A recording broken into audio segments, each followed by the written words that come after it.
What defines a hero and a villain?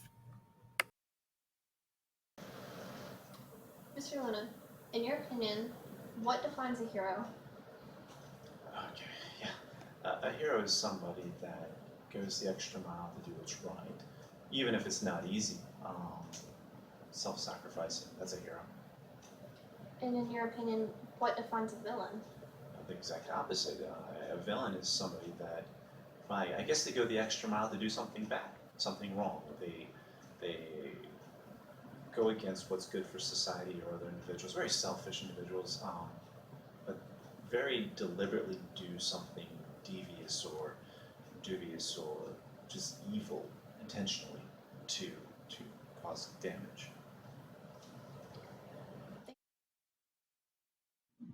Samuel Adams, was he a hero or was he a villain? Samuel Adams was born in 1722 in Boston, Massachusetts. In 1736, he went to Harvard. From 1740 to 1743, Samuel Adams studied law, entered a counting house, and became partners with his father, Senior Samuel Adams. Although in 1748, his father died and he ended up taking over the business. In 1750, he became a frequent writer in the newspapers in defense of colonial rights. In 1764, he drafted the Boston Instructions protesting against parliamentary taxation. A little while later, he then addresses to Parliament for the repeal of the Sugar Act. Samuel Adams was an organizer of the Boston Sons of Liberty. In 1765, the Sons of Liberty rioted because of the acts. In 1773, Samuel Adams and the Sons of Liberty boarded 3 ships and threw 342 chests of tea overboard.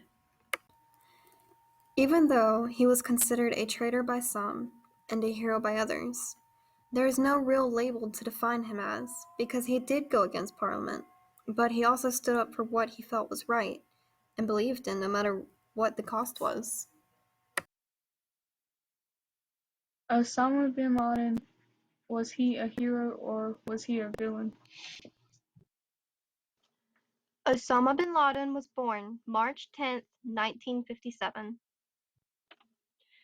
It is believed that Osama inherited $80 million from his father when he died in a helicopter crash.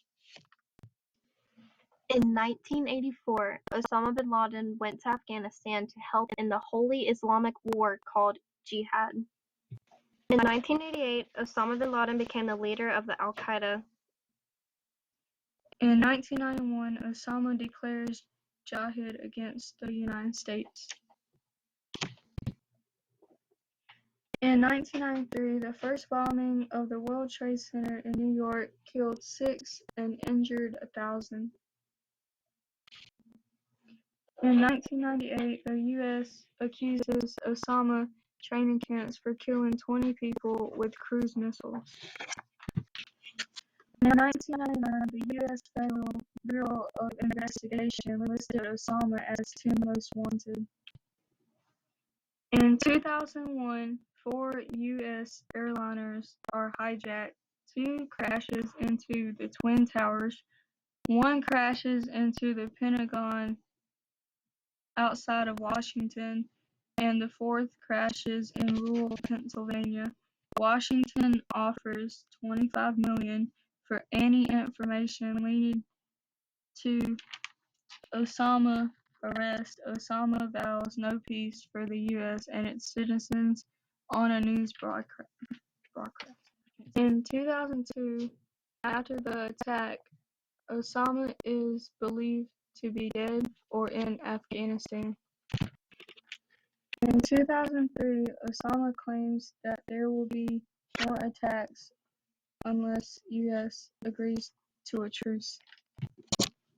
In 2011, Osama is killed by covert U.S. forces. In our eyes, we see him as a traitor, but in his people's eyes, they see him as a savior. Though all in all, he did more bad than good, and he hurt more people than one can count. So if I were to label him, I would call him a villain rather than a hero.